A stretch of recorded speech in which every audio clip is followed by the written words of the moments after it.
Hello, ESL fam, and welcome back to Feel Good Engleskii podcast. We have so many changes. The first one is pretty obvious. You can see me now, besides hearing me, and I'm pretty excited about this brand new format because I know that one day when I look back on this video, I'll probably going to laugh how bad the lighting is, how the sound wasn't exactly how I wanted it, but I finally took the leap of faith and I did it, and I'm making this and I'm so excited. One thing though, I have to warn you, I like to talk with my hands, so you will definitely have to get used to that if you're going to watch this video podcast, but I think you will get used to it pretty soon and you will start doing it yourself because it's freaking contagious for some reason. Anyway, second news, second novelty is, of course, a brand new podcast name, which is Feel Good Engleski. I sort of did not resonate with Beespoke anymore. Of course, it's still the name of my company, but Feel Good Engleski is something that I want for every single person that comes in touch with me, that sees my profile, that is on my newsletter list, that listens to my podcast, because I really want you to feel good in your English at any given situation. So that's the reason for the podcast name change. And I think you will enjoy a brand new range of topics I have prepared for this season. And can you believe this is already season 3? I'm seriously in shock. When I started podcast in 2022, it was November. So this November is going to be 2 years exactly from the beginning of this podcast.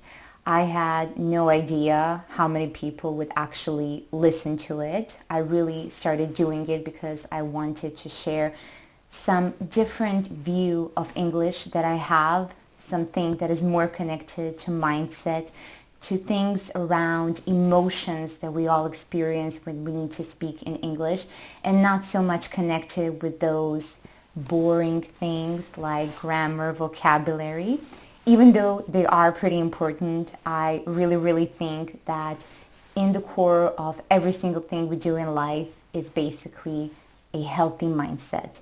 And a lot of us do not have that, and I really wanted to address that in a bit of a different way. So you can expect brand new topics for this season, and I think you will definitely find at least one little bit for yourself, and that your English is definitely going to be a little bit better after listening to at least one episode of this podcast. Novelty number 3 is that I'm going to give my best to create one video podcast per week for all of you. I cannot promise that 100%. I never like to make promises that I can't keep. So let's just say that for now it's going to be bi-weekly, but I'm definitely going to do my best to pre-record a lot of these video podcasts so that you have weekly content from me in this format. So fingers crossed. And also one old news is that the whole format of this podcast is going to be pretty much the same as before, in the sense of intro, outro, and the middle part. So the beginning and the end are still going to be in English, but the middle part is going to be in Croatian, because I do feel that it is important for you to understand every single thing I'm saying about your English in your native language, because that will give you the opportunity to fix your English in the fastest and easiest way. And that's it for this intro episode of a brand new video format of Feel Good Engleski podcast.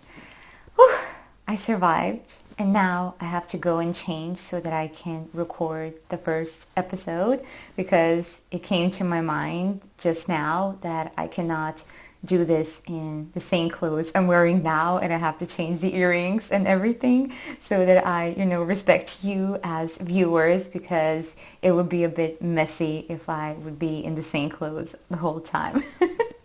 So excuse me while I take out my whole wardrobe and see what else I can combine for the next episode.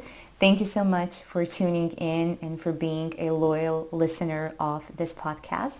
I cannot wait to see you in the next episode. We're going to talk about one emotion we have all felt in our English and in many fields of our lives, and that is shame. I can hear it in the background. That shame is like omnipresent. But next time I will show you how you can reduce it significantly in your English. Sending you hugs and kisses. Until next time, huge bye from your Queen Bee.